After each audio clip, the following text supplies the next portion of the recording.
Gloria al Señor. Dios le bendiga, iglesia, nuevamente en esta hermosa tarde. Vamos a ponernos en pie y vamos a abrir la palabra de nuestro Dios en el primer libro de los Reyes. Primer libro de los Reyes, en el capítulo 19, versículo 1 en adelante. Gloria al Señor. Dios bendiga a los hermanos del ministerio de alabanza que nos han dirigido, hermanos, en este tiempo muy especial de adoración al Señor. Y por supuesto, un saludo muy especial a los pastores que están acá presentes, a nuestro pastor general y las autoridades de nuestra misión. Que Dios les bendiga en gran manera. Vamos a leer este pasaje honrando al Padre, al Hijo y al Espíritu Santo, y dice a su letra: Y Acab dio a Jezabel la nueva de todo lo que Elías había hecho y de cómo había matado a espada a todos los profetas. Entonces envió Jezabel a Elías un mensajero diciendo: Así me hagan los dioses y aún me añadan, si mañana a estas horas yo no he puesto tu persona como la de uno de ellos. Viendo pues el peligro, se levantó y se fue para salvar su vida, y vino a Beerseba, que está en Judá, y dejó allí a su criado. Y él se fue por el desierto un día de camino, y vino y se sentó debajo de un enebro, y deseando morirse dijo: Basta ya, oh Jehová, quítame la vida, pues no soy yo mejor que mis padres.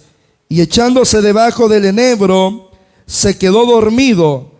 Y he aquí, luego un ángel le tocó y le dijo: Levántate y come. Entonces él miró, y he aquí a su cabecera una torta cocida sobre las ascuas y una vasija de agua. Y comió y bebió y volvió a dormirse. Y volviendo el ángel de Jehová la segunda vez, lo tocó diciendo: Levántate y come, porque largo camino te resta. Se levantó pues y comió y bebió, y fortalecido con aquella comida, caminó 40 días y 40 noches hasta Horeb, el monte de Dios. Ya habíamos orado, puede tomar su asiento. En esta tarde, al hermano, a la hermana que tiene a su lado, dígale: te espera un largo camino, dígale. Te espera un largo camino. Ese es el tema bajo el cual vamos a meditar, hermanos, en esta tarde. Hay momentos, hermanos, en la vida donde el ser humano siente que ya dio todo lo que podía dar. Donde la persona, después de años de servir, de lucha en su familia, de trabajo, de enfrentar dificultades, decepciones, pruebas, como que de alguna manera el alma comienza a experimentar un desgaste que muchas veces no se ve exteriormente, porque la persona sigue caminando, sigue sonriendo, sigue trabajando en el ámbito espiritual, sigue sirviendo, pero de poco a poco se comienza a ver un deterioro, una lentitud, poca efectividad en lo que se está desarrollando. Y cuando uno ve la palabra de Dios y el ejemplo de grandes personajes, uno se da cuenta que este tipo de situaciones no estuvieron ellos exentos más bien a este tipo de situaciones. Porque aún la Biblia nos enseña de que, hablando de Elías era un hombre sujeto a pasiones semejantes a las nuestras, dice la palabra, pero que a pesar de su debilidad fue capaz de alcanzar grandes cosas por el respaldo que Dios tenía hacia él. De Elías, hermanos, sabemos muy poco. Sabemos de que Elías aparece en un contexto religioso, social, muy complicado, más o menos en el año 5 del reinado de Acab, allá por el año 870.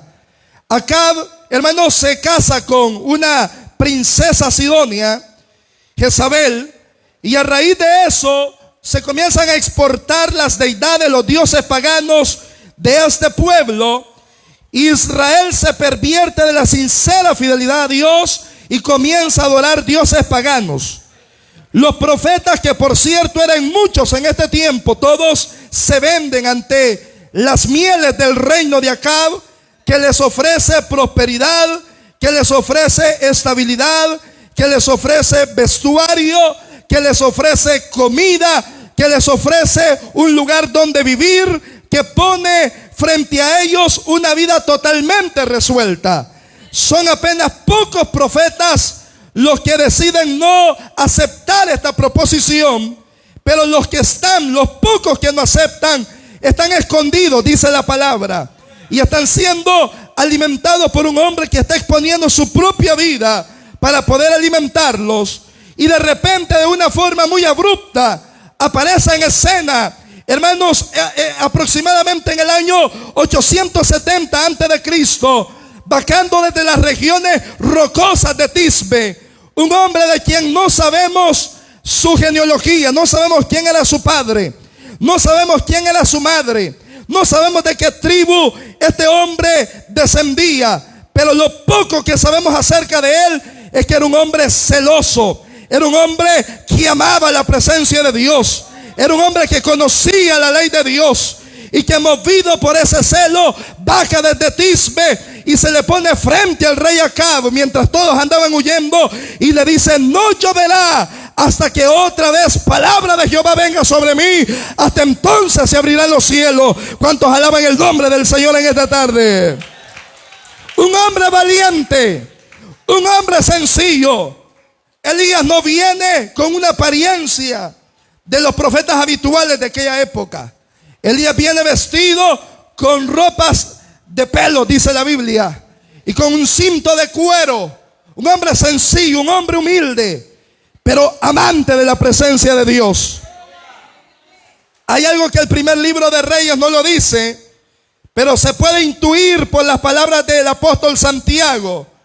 Y es que según el primer libro de Reyes, es Dios quien envía a Elías a decirle el mensaje a Acab que no lloverá. Pero según las palabras de Santiago, fue Elías que estuvo orando para que Dios cerrara los cielos. Amén.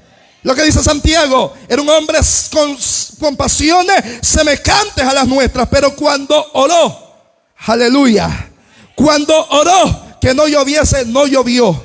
Y cuando volvió a orar, entonces llovió. Es decir, que el mandato de Dios a Elías no fue tanto un llamamiento esporádico, sino que era un hombre que estuvo doblando rodillas y diciendo: Señor, ¿que acaso no ves la maldad que hay en el pueblo de Israel? ¿Que acaso no ves cómo esta mujer ha pervertido el culto sincero a ti? ¿Cómo ha matado a tus profetas? ¿Cómo ha pervertido a los hombres de Dios? ¿No ves cómo los profetas que deberían de estar en frente de batalla están huyendo? Y Dios oyó la oración de Elías, porque cuando el justo clama, Jehová oye. ¿Cuántos lo creen? Y el Señor oyó la oración de Elías y lo levantó con poder, lo levantó con autoridad para que fuese y presentase la verdad de Dios en tiempos difíciles. Esta sequía es un tiempo de prueba no solo para el pueblo, sino también para Elías, porque el hecho de que no llovería, eso incluía a Elías en medio de esa posición difícil. Pero Dios mismo, que lo llamó, que lo estableció su profeta, lo manda al arroyo de Querit. Amén. Y en el arroyo de Querit, durante meses, el Señor lo estuvo alimentando. ¿Cuántos creen en ese Dios que provee? Del agua que corría en aquel arroyo tomaba Elías y le enviaba el Señor cuervos. Amén. Cuervos a alimentarlo.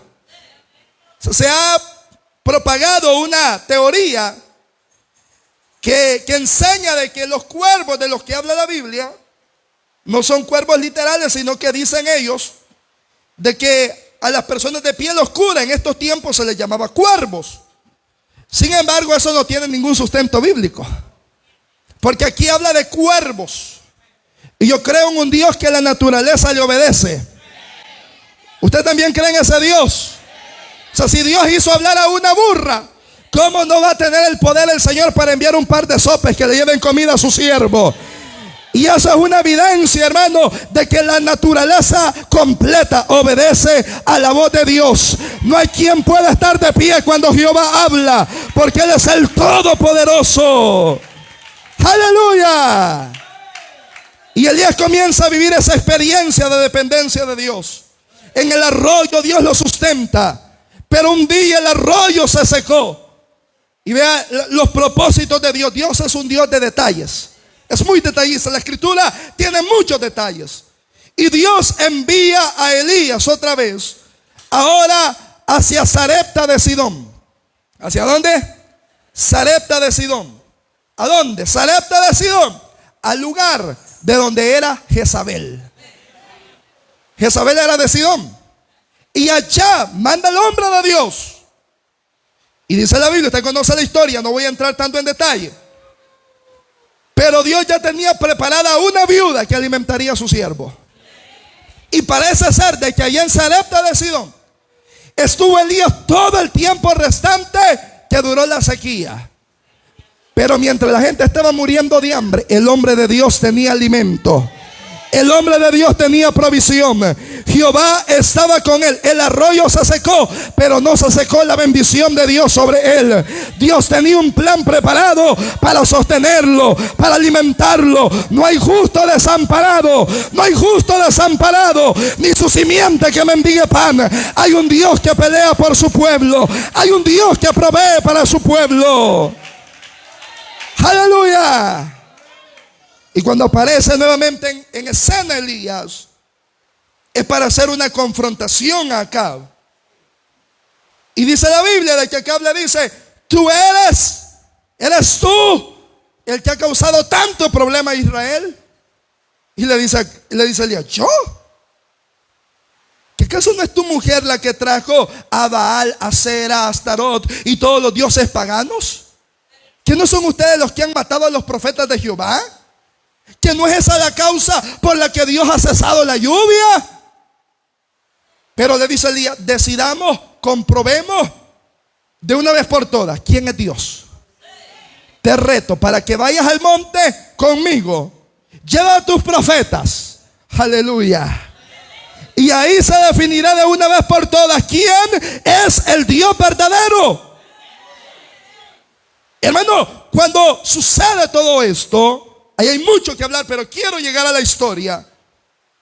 En ese momento, mientras aquellos están brincando, están haciendo tantas cosas, están cortando las venas, están haciendo libaciones de sangre, Elías apenas hace una oración sencilla y práctica. Para que todo este pueblo sepa que tú me llamaste, que tú me enviaste. Ahora te ruego que respondas: Dios de Abraham, de Isaac y de Jacob, respóndeme por fuego. Una oración que según la Biblia no duró ni un minuto, mi hermano. Pero la oración de este hombre, dice la palabra que fuego descendió del cielo y consumió el holocausto. Era Dios respaldando a su siervo, pero era Dios respaldando también que solo Él era Jehová, que solo Él es Dios. ¿Cuántos creen que Jesús es el Señor? Alabado Dios.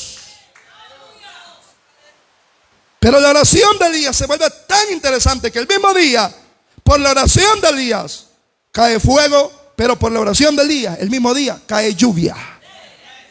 Por eso Santiago lo presenta como un modelo de oración eficaz.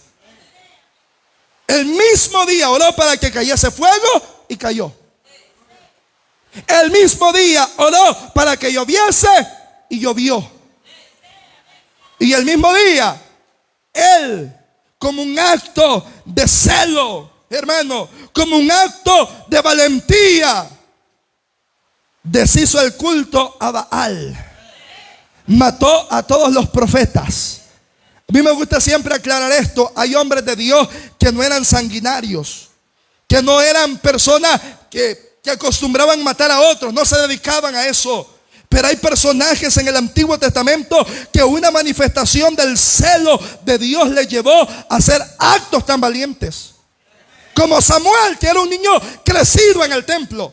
Pero cuando vio de que Saúl le perdonó la vida al rey Aquis, Samuel no reparó 2 veces para matarlo y hacerlo pedazos en el momento. Como un celo de Dios.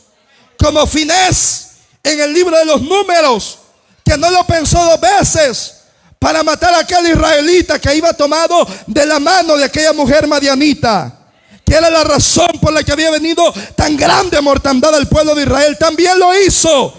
Y Jehová habló desde el cielo y le dijo a Moisés: ¿has visto lo que ha hecho Finés? Eso me ha gustado, eso me ha agradado, porque es un hombre que ama la presencia mía, es un hombre que tiene celo por mi presencia. Y eso es lo que Dios sigue buscando en su pueblo: gente que ame la santidad, gente que ame el temor a Dios, gente que ame, gloria a Dios, el ser fiel al Señor.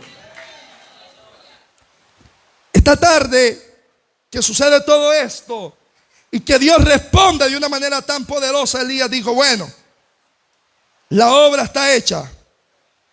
He logrado que el corazón del pueblo se vuelva a Dios.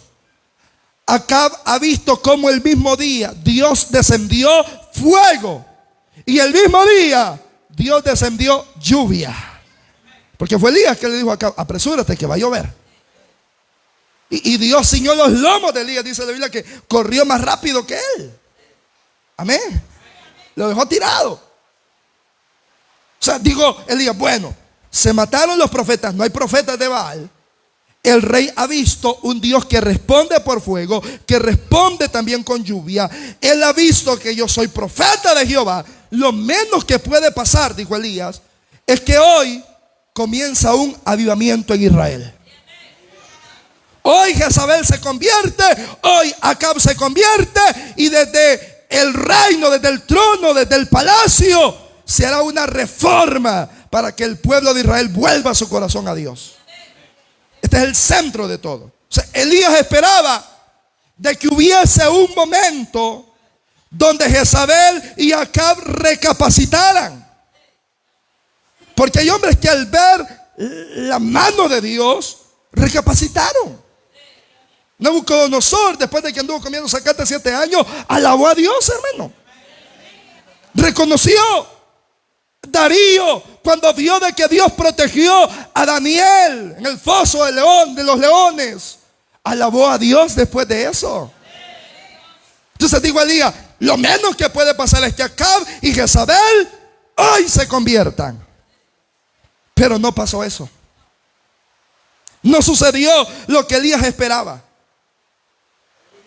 sino que por el contrario, Jezabel amenaza y le manda a decir a Elías que así me hagan los dioses, es decir, que me maten los dioses y que me añadan, que me maten de una manera más atroz.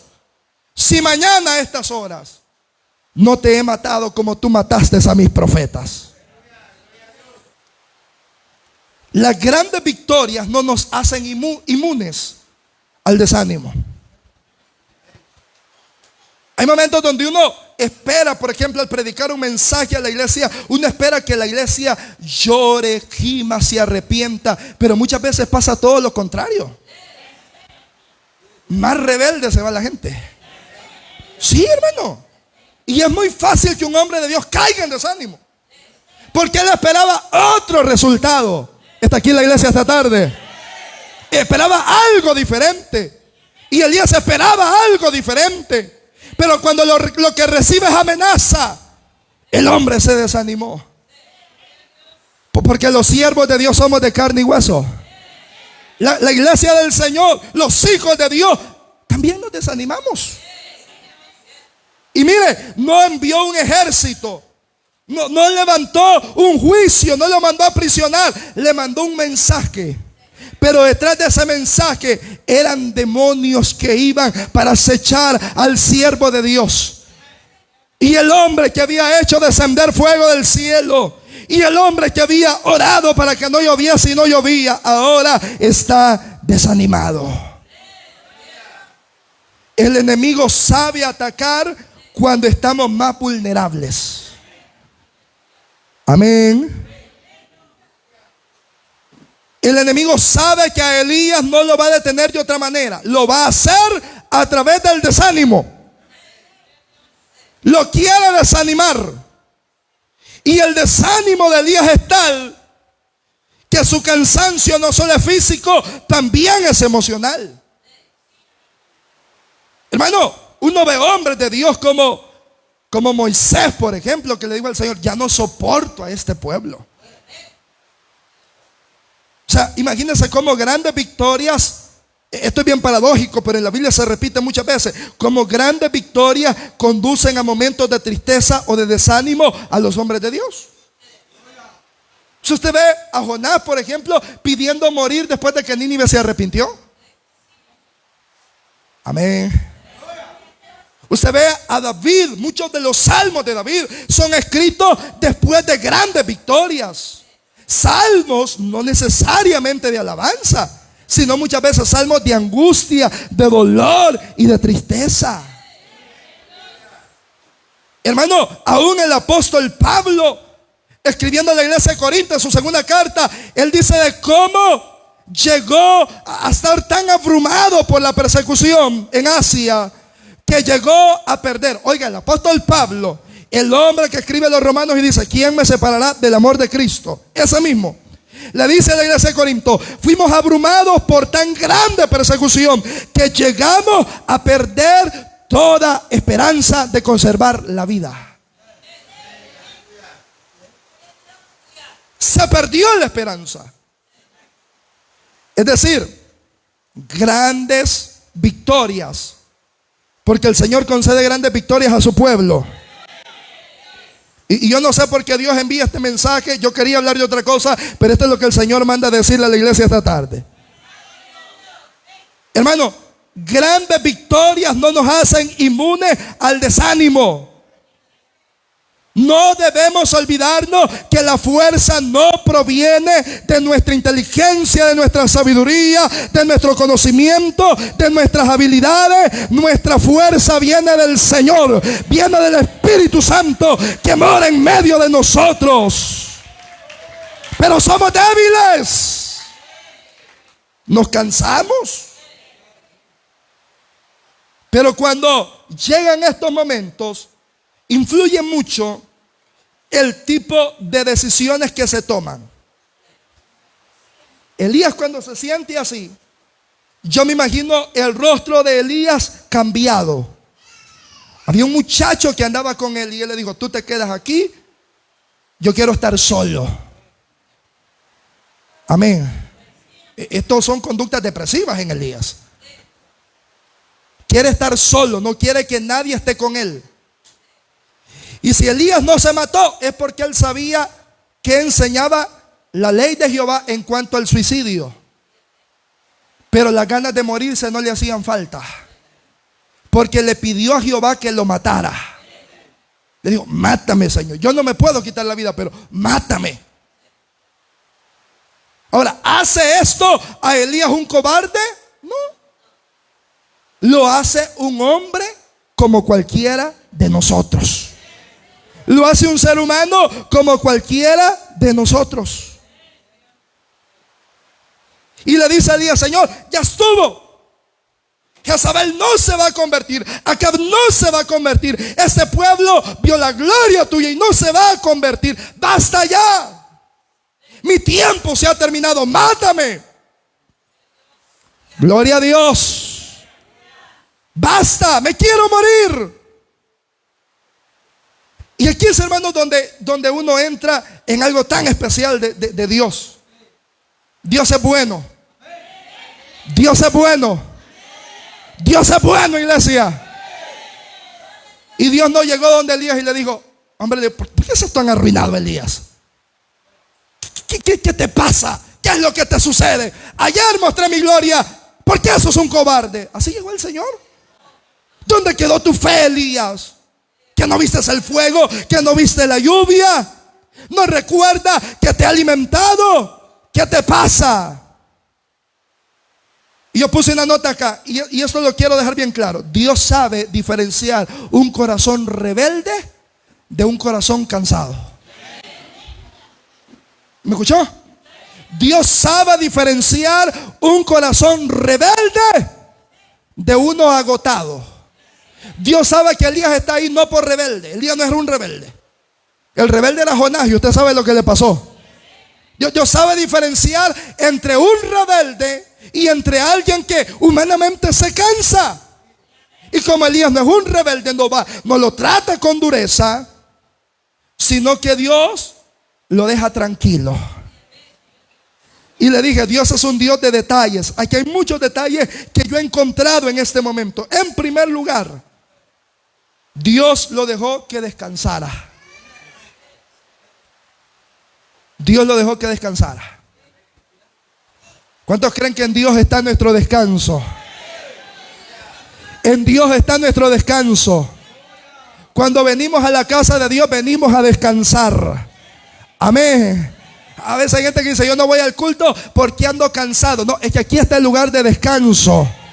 Hermano, de repente cuando usted se encuentre un amigo y le dice, ¿para dónde va? Yo voy para el culto a descansar en la presencia de Dios. En la presencia de Dios hay plenitud de gozo. Hay delicias a su diestra para siempre. Hay descanso para el cansado en Jesús. Aleluya. Dios deja que Elías descanse. Lo deja descansar, no lo corrige, no lo regaña, no lo trata con dureza. Lo deja descansar. Elías lo que quiere es morirse, pero Dios le da descanso. Se quedó dormido, lloró debajo de aquel enebro. Y aquí, ahora, Dios no le mandó cuervos. Amén. Dios no le mandó sopes. Ahora le mandó un ángel. Y no cualquier ángel, el ángel de Jehová. Una cristofanía en el Antiguo Testamento. El ángel de Jehová. Llega el ángel de Jehová y lo toca con delicadeza. Y le dice, Elías, levántate y come. Elías no habló con el ángel, no le dijo nada, comió, bebió y se volvió a dormir. Amén.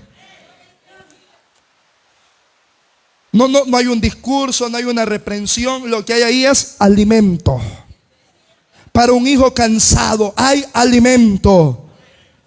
Hay alimento para los hijos cansados. Hay alimento para los hijos cansados. Hermano, Dios tiene un profundo interés en nosotros, íntegramente, porque Él nos creó. A veces creemos que Dios solo se interesa por nuestra parte espiritual. No, Dios se interesa por todo nuestro ser. A Dios le interesa nuestra alma, pero a Dios también le interesa nuestro cuerpo. Amén. A Dios le interesa nuestra parte emocional. A Dios le interesa todo. Y quiero decirle, para todo hay solución en el Señor. Porque para el problema espiritual tenemos solución en el Señor. Para la salud tenemos sanidad en el Señor. Si estamos enfermos, el Señor nos sana. Y si tenemos problemas emocionales, el Señor, el Espíritu Santo, nos fortalece. Aleluya. El Señor no puede olvidarse de sus hijos. Él nos conoce. Si tiene cuidado de las aves, ¿cómo no cuidará de su iglesia? Si tiene cuidado de los lirios del campo, ¿cómo no cuidará el Señor de su pueblo amado, de la iglesia suya? ¿Cuántos se sienten amados por el Señor? Hermano, ese cansancio en Elías, a causa de todo lo que está pasando, hace que solo quiera estar dormido, no quiera hablar con nadie, no habla con el ángel. Ve, el ángel le habla, Elías no le responde, lo que quiere es morirse. Pero Dios le dice, aquí está la comida, come. Y vea que Dios no dijo, qué arruinado, le di alimento y a dormir y se echó. No, Dios lo dejó que durmiera. Amén. Lo dejó que descansara. Y después de un tiempo, óigame, pudieron pasar días, porque no sabemos cuánto tiempo pasó. No lo dice la Biblia. Pero volvió el ángel con otra ración de comida. Y ahora la frase cambia. Lo toca y le dice: Elías, levántate, levántate y come, porque largo camino te resta. Le está diciendo: esta comida no es para que te duermas, levántate, tienes que comer. ¿Cuántos alaban al Señor? Tu tiempo todavía no ha terminado, le está diciendo el Señor a Elías. Todavía hay mucho que hacer. Levántate y come, porque largo camino te resta. Levántate y come, porque largo camino te resta. Habla de un Dios, del corazón de un Dios que gobierna universo, pero que también se acerca al cansado. Él venda las heridas de los que están atribulados, de los que están cansados. El Señor es nuestro auxilio y nuestra fortaleza. ¿Cuántos alaban al Señor? Él tiene cuidado de nosotros. Cuando yo pienso en esto, hermano, mi corazón se hace pequeño de pensar en un Dios que conoce millones y trillones de estrellas y las llama todas por su nombre. Dice la Biblia que las estrellas se forman delante de la presencia de Dios como un ejército. Ni una de ellas le pasa desconocida al Señor. Él conoce galaxias, Él conoce el universo. Pero oiga, conociendo cosas tan grandes, Él también lo conoce a usted. Él también me conoce a mí. Él también conoce a su siervo. Él los conoce a todos. Él es el Todopoderoso. Alabado sea el Señor. Hermano, Dios conocía a Elías. Y no le he hablado de lo que el Señor le manda para comer, porque eso también tiene un significado. Y el primer significado es que la obra de Dios es demasiado grande para que la hagamos en nuestras propias fuerzas. Y esto es para toda la iglesia en general. Para los pastores, hombres de Dios, para los líderes, para todos. La obra de Dios no se puede hacer en la carne. La obra de Dios no se puede hacer en la carne. La obra de Dios es espiritual. La obra de Dios es grande. ¿Cuántos lo creen? La obra de Dios demanda de nosotros esfuerzo. Pero como lo dice el profeta Zacarías, no es con ejército, no es con espada, es con el poder de Dios. Hay un enemigo que tiene todo su aparataje en contra de nosotros. Y el alimento que Elías recibe es una muestra de que él necesita alimentarse para hacer la obra. Necesita alimentarse para hacer la obra. Hay gente hoy que son predicadores llaneros solitarios. En nuestra misión eso no es permitido, pero hay gente que anda predicando por allá y por otro lado no tiene una iglesia donde congregarse. Puede ser que ese ministerio inició bien, pero está condenado a fracasar. Porque para uno dar primero tiene que recibir. Amén. Para uno dar también tiene que recibir. Como pastor uno no solamente puede estar dando y dando y dando. Uno tiene que sentarse y oír a otros predicadores, hermano. Aprender de todo. Uno necesita tiempo de refrigerio espiritual. Uno necesita leer la palabra. Uno necesita orar. Uno necesita alimentarse del Señor. ¿Cuántos alaban a Cristo? La obra de Dios es demasiado grande para hacerlo en nuestras propias fuerzas. No lo manda a buscar comida, no, le manda comida del cielo. ¿Y qué le manda? Una torta de pan y una vasija de agua. Ahí hay mucho simbolismo. Porque la torta de pan no es cualquier torta de pan. Es cocida bajo cenizas, como a Elías le gustaba. ¿Se acuerda cuando fue a la casa de la viuda de Sarepta en Sidón?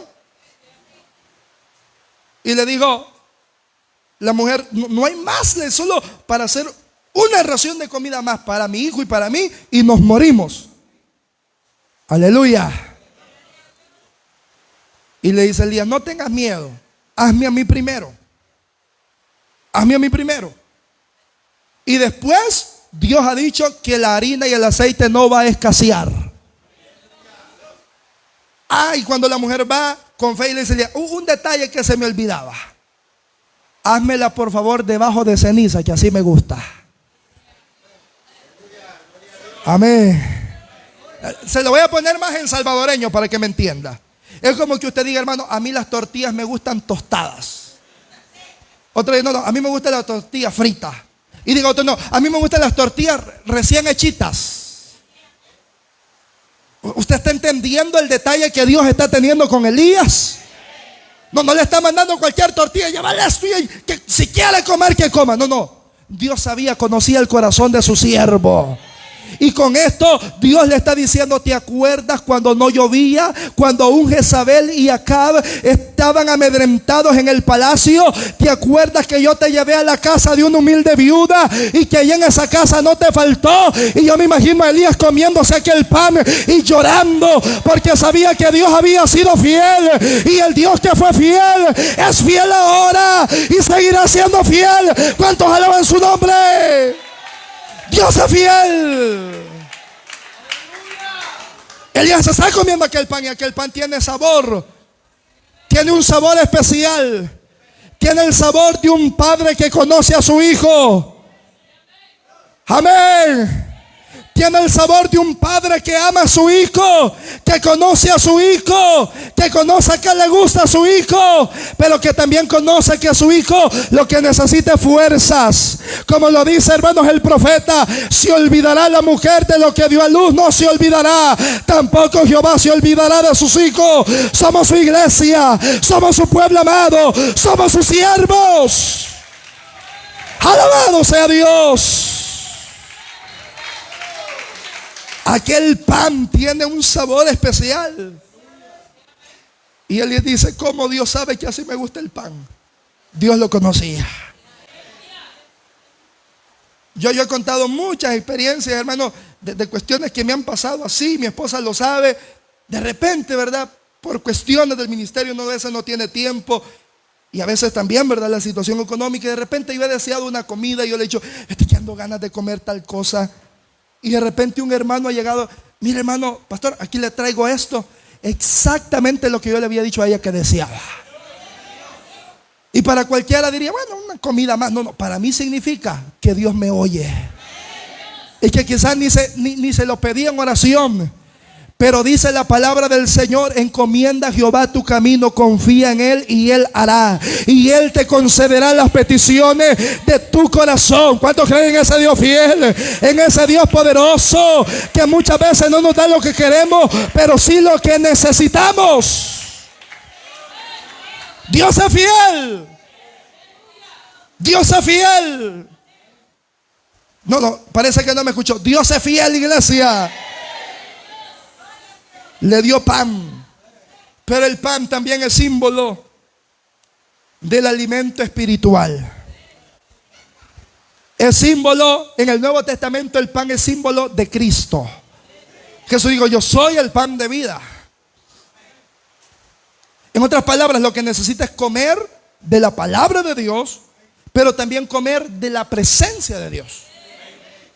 Porque el pan no solo simboliza la palabra de Dios, sino que simboliza a Cristo mismo. Amén.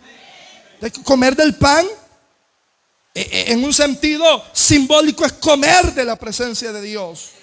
Es, en otras palabras, llenarnos de la presencia de Dios. Amén. Pero también dice la Biblia que el Señor le llevó agua. No le llevó fresco. No le llevó café. Amén.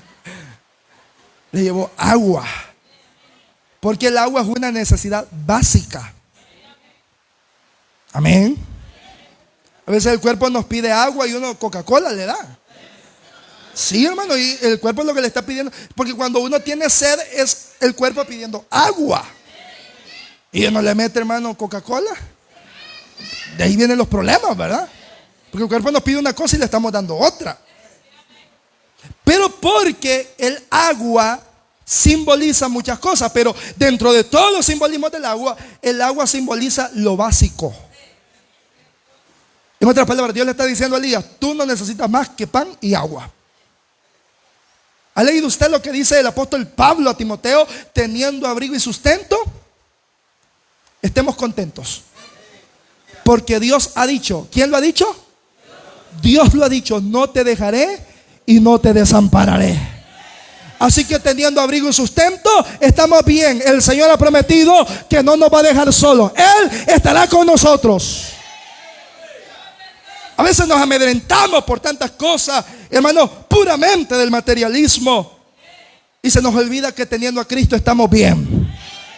Se nos olvida que teniendo al Señor en nuestro corazón estamos completos. Como le dijo el Señor a la mujer samaritana: cualquiera que beba de otra agua volverá a tener sed. Los que beben de placer se llenan de placer un momento, pero luego vuelven a tener sed de placer. Los que tienen sed de pecado, hermano, alimentan su alma con pecado un momento, pero luego el alma vuelve a gemir y quiere más. Amén. Los que, hermano, satisfacen su felicidad, entre comillas, con dinero, tienen dinero, pero luego el dinero pasa. Y con ellos la felicidad también. Y quieren más y no se cansa, y más tratando de satisfacer algo. Pero los que hemos bebido del agua de la vida, estamos completos, estamos satisfechos, estamos llenos, aleluya. No tenemos necesidad de nada. En Cristo estamos completos. Le está diciendo el Señor: necesitas pan y agua. Le dije, el agua es símbolo también en el Nuevo Testamento del Espíritu Santo. Ahora Dios le dice: levántate y come, porque largo camino te resta. Y comió y bebió y renegó. Ahí usted ve el corazón de Elías. Elías no era un rebelde. Elías lo que era cansado que estaba. Elías estaba cansado.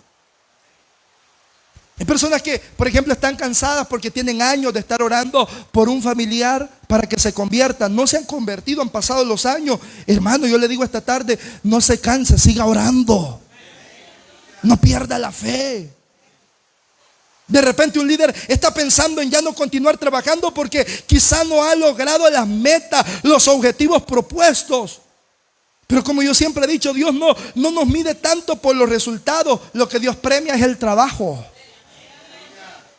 Amén. Si alguien está trabajando, deje que el crecimiento lo dé el Señor. Su trabajo, su deber es trabajar. Ahora, preocupémonos si no estamos trabajando. Amén. Si nos hemos echado a dormir, si solamente estamos pasando el tiempo, si no estamos sirviendo y trabajando en la obra del Señor, entonces ahí sí tenemos problemas. Pero si uno está trabajando y está luchando y se está esforzando y está, hermano, dando lo mejor de sí para la obra del Señor, desgastándose, desgastando sus propios recursos, no se preocupe, que toda siembra lleva una cosecha también consigo. Y si usted está trabajando y sirviendo con integridad, el Señor añadirá fruto a su trabajo. El problema es cuando somos haraganes, porque queremos que el fruto nos llegue. Imagínense un agricultor que no fue ni a mirar la tierra y quiere sacar maíz, hermano, en el tiempo de cosecha. No, si mientras el otro estaba trabajando, sudando, estos soles tremendos, él acostado en la hamaca, hombre. ¿Cómo va a cosechar? Amén. Tal vez queremos resultados, pero sin trabajar. No, hay que trabajar para ver resultados.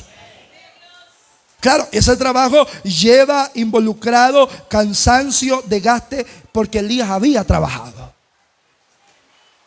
Es preocupante cuando alguien se cansa de no hacer nada, ¿verdad?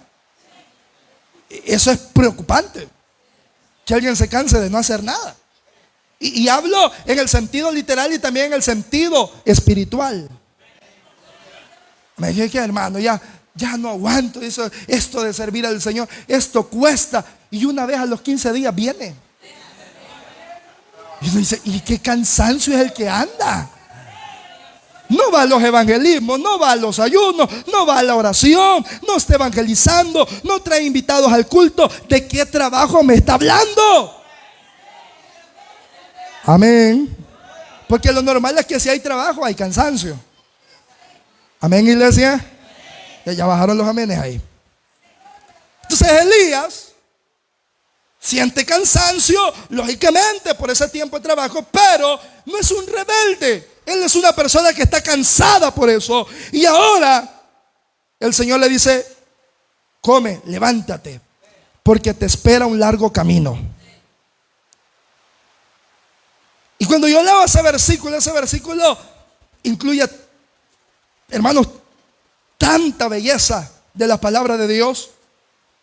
El versículo 8 que leíamos: se levantó pues y comió y bebió, y esto es lo interesante, y fortalecido con aquella comida, caminó 40 días y 40 noches. ¿Qué comida es la que uno puede comer y no va a sentir hambre durante 40 días? No, si usted acaba de almorzar y ya tiene hambre de nuevo. Amén. ¿Qué comida es la que satisface para no sentir hambre? O en otras palabras, para estar fortalecido, para caminar en el desierto. Porque donde Elías caminó fue en un desierto durante 40 días y 40 noches. Esa es la comida del cielo. Esa es la comida del cielo. Esa es la comida del cielo, iglesia. O sea, Elías físicamente ahora experimenta todo lo contrario. Porque en el enebro comió y durmió. Ahora esa comida lo fortaleció más que el estómago, fortaleció el alma de Elías. Es decir, Elías va caminando, le van chillando las tripas, porque me entienden, buen salvadoreño. Va sintiendo hambre físicamente, pero va fortalecido. Pero va fortalecido. Pero va fortalecido. Y la fortaleza de Dios es más grande que cualquier fortaleza.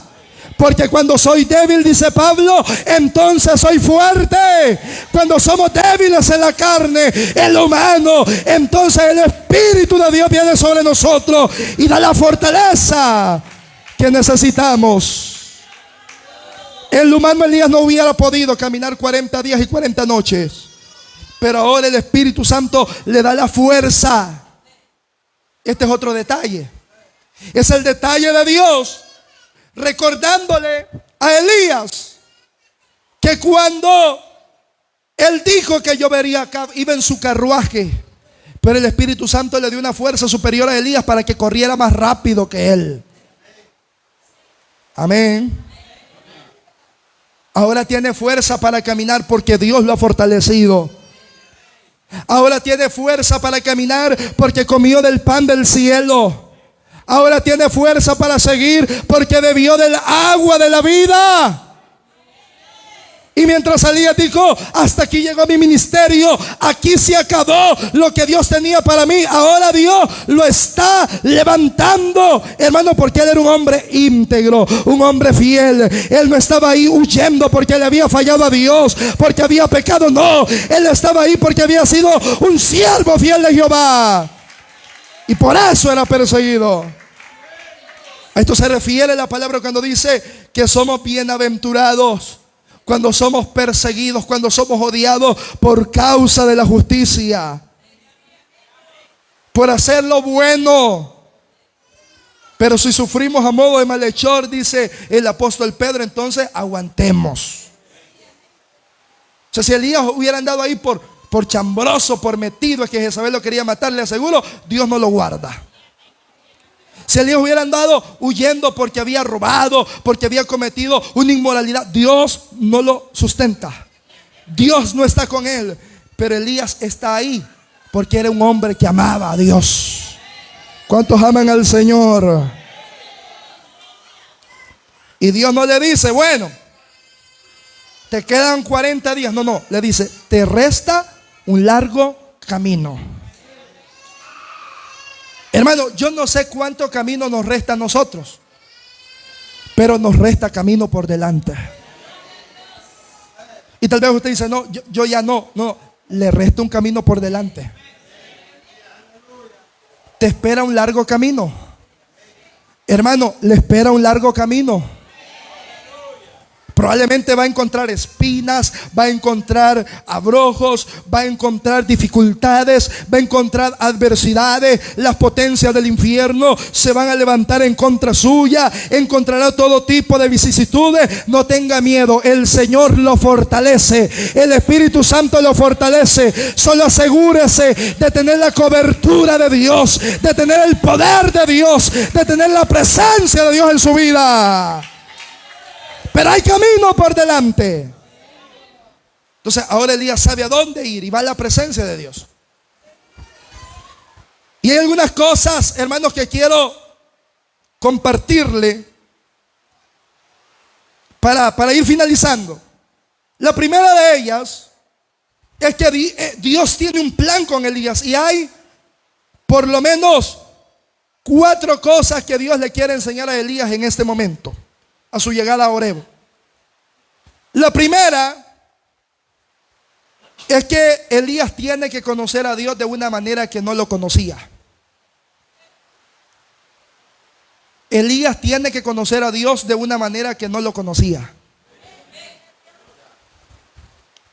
Hermano, uno ¿cómo va a conocer a Dios si no a través de la prueba?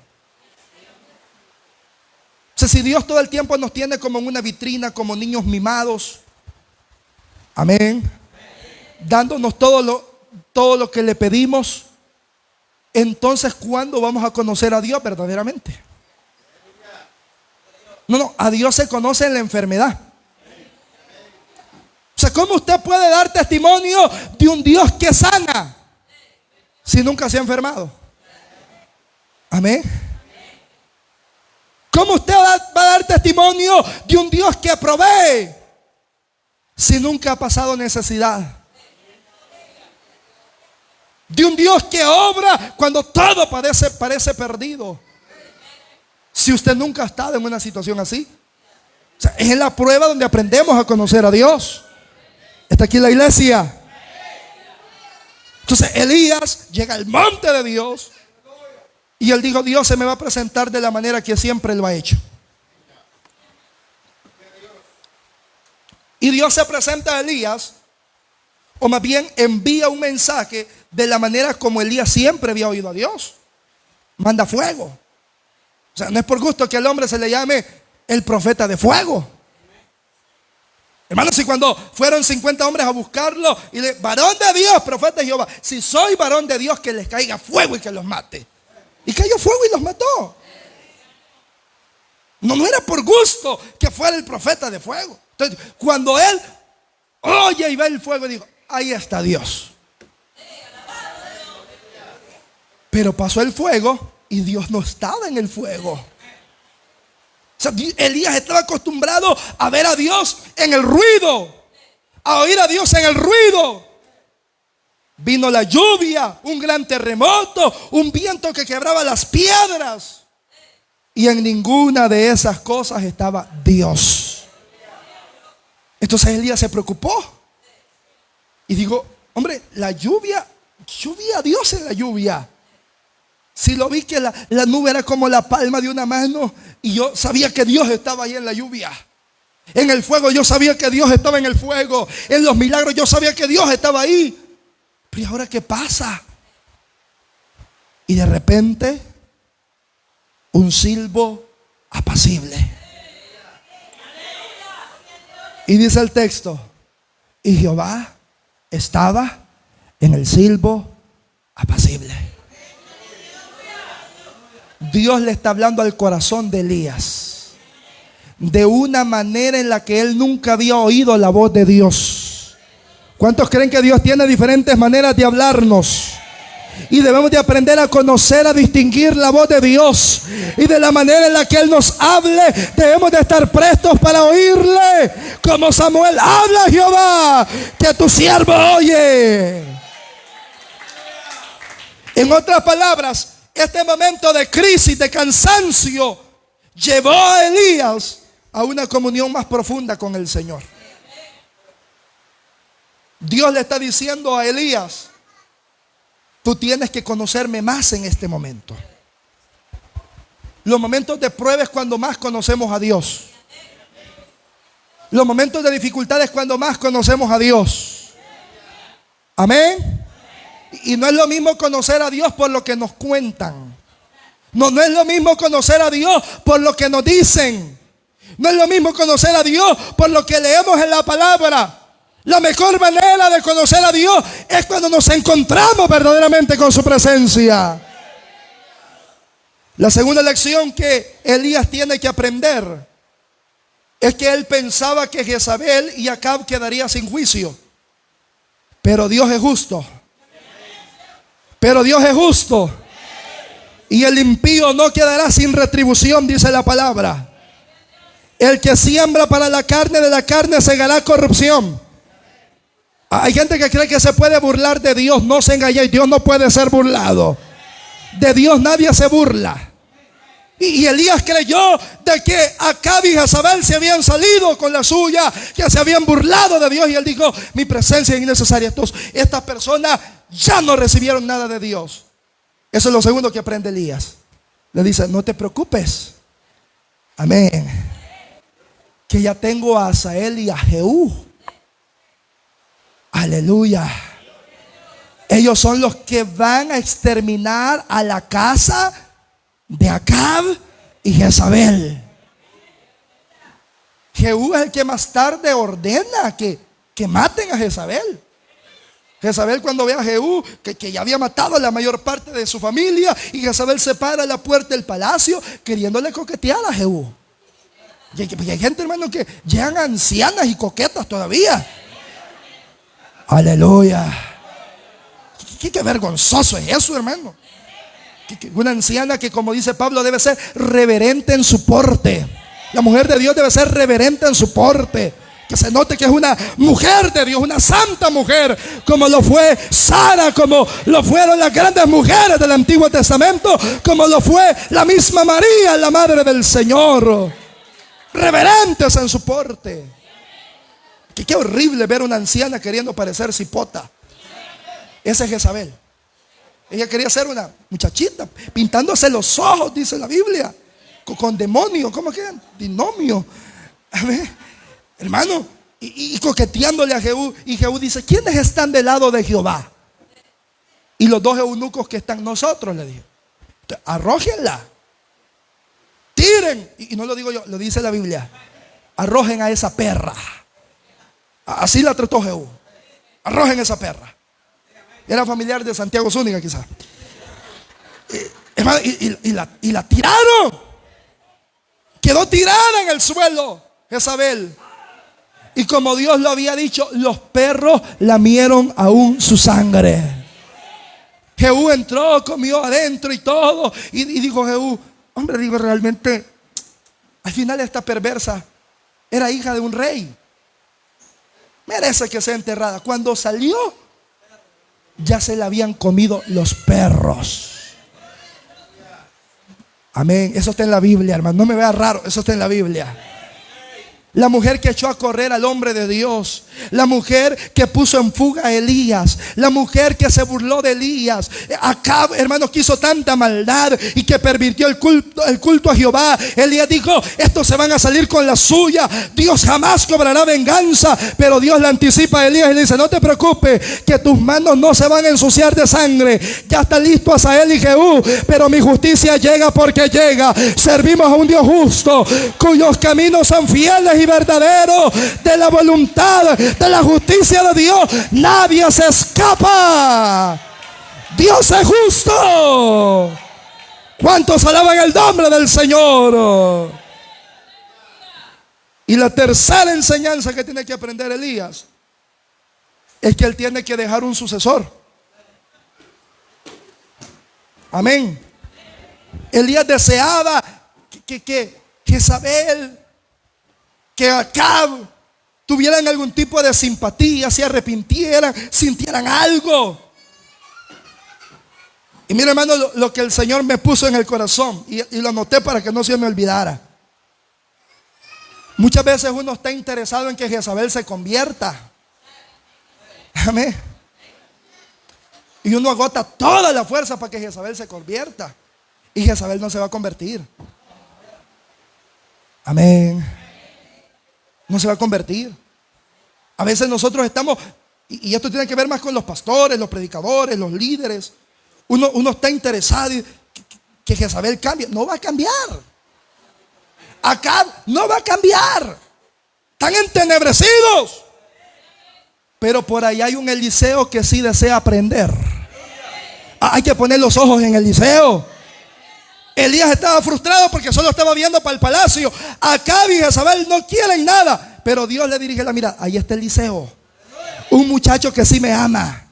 Un muchacho que va a dejarlo todo por seguirte a ti, por seguirme a mí. Y así fue, usted sabe, Eliseo lo dejó todo. No le importó perder lo que tenía con tal de seguir al varón de Dios y aprender en la presencia de Dios. Hay alguien ahí que quiere aprender, que ama la presencia de Dios. ¿Dónde está esa iglesia? Que ama la presencia de Dios, que ama la santidad de Dios, que ama la presencia de Dios. ¡Aleluya! Lo mismo que Pablo le dice a Timoteo: lo que has oído de mí, esto encarga a hombres fieles que sean idóneos. Hermano, tendría que levantar a Eliseo. Y la cuarta enseñanza que Dios le da a Elías, y que es una de las más importantes de todas, es que todavía le faltaba el final más glorioso. Elías es un profeta único, hermano. Único, uno cuando estudia el personaje de Elías es un profeta muy único, muy diferente a todos los profetas del Antiguo Testamento. Algunos venían de linajes reales, algunos profetas, se sabe quiénes eran sus padres, se sabe que eran algunos sacerdotes de Jehová, personas muy doctas, muy preparadas. Elías es ese hombre cuyo espíritu después era puesto en Juan el Bautista. Amén. O sea, él que dice Malaquías: enviaré a un varón con el espíritu de Elías. O sea, estos son personajes equiparados, sus conductas. Pero Elías como tal aparece de forma abrupta y es quitado de forma abrupta también. Elías está dentro de ese círculo tan pequeño que no murió. Amén. Elías no murió. Es que la Biblia lo dice. Fue arrebatado. Amén, iglesia. Es un tipo de la iglesia. Elías es un tipo de la iglesia. Se lo llevó Dios. Oiga, Elías deseaba morir, pero Dios no lo mató. Y en su lugar no dejó ni que lo tocaran. ¿Sabe por qué? Porque si Elías moría, Jezabel iba a decir: yo maté al profeta. Lo iba a exhibir como un símbolo. Pero a Elías se quedaron buscándolo. Amén. A Elías se quedaron buscando. Se quedó con el deseo el diablo de matar a Elías. Se quedó con el deseo Jezabel de matar a Elías. A Elías se lo llevó el Señor en un carro de fuego. Elías fue llevado al cielo como una muestra del final glorioso de los que lo son fieles al Señor. ¿Dónde está la iglesia fiel en esta tarde? Los que le son fieles al Señor también gozarán de esa bendición eterna. Es un carro de fuego que levantó a Elías. Cuando él pensó que todo estaba perdido, Dios le dice: no todo está perdido. Largo camino te resta. Te espera un largo camino. Mira de cuántas bendiciones Elías se hubiera perdido si se hubiera arrebatado la vida. A veces, hermanos, ya pasamos el tiempo de prueba. Y con esto voy a finalizar. Y lo que viene es bendición. Ya estamos para cruzar la frontera y la prueba. Y nos rendimos. Nos rendimos ya para que la prueba pase. Ya lo que viene es bendición. Si usted ve el ministerio de Elías, después de ahí, usted no ve jamás a Elías en pruebas.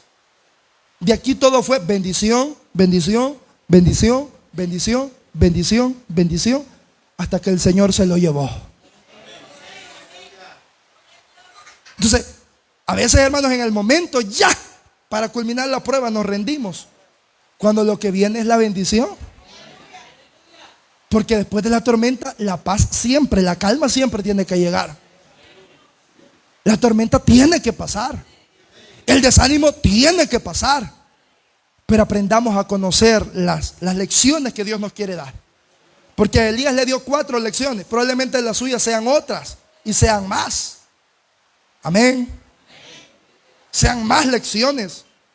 Porque Dios siempre quiere enseñarnos algo. Pero mientras tanto, yo no sé cuánto le falte a su camino. Quizá a alguien le falte una semana. Dentro de una semana se vaya a morir. Ay, nadie dice amén. Uno no sabe, hermano, dentro de 15 días su camino termine. Dentro de un año. Pero probablemente hayan algunos que les hace falta 20, 30 años y el Señor no ha venido. Amén. Uno no sabe cuánto tiempo falta. Pero el camino que nos falta por delante, sepamos de que es probablemente un camino difícil, duro. Pero necesitamos nosotros, como Elías, aprender a conocer a Dios y saber algo que es bien importante. Nadie en la obra del Señor es indispensable. No somos indispensables. Yo así lo enseño, hermano. No somos indispensables, pero somos importantes en la obra de Dios. Y si Dios ha puesto su mirada en nosotros, seámosle fieles al Señor. Hagamos lo que tenemos que hacer. Sirvamos a Dios con temor, con temblor, con alegría, para que Dios nos vea con agrado, como miró a su siervo. Póngase de pie en esta hora y démosle gracias al Señor por su palabra. Padre que estás en el cielo,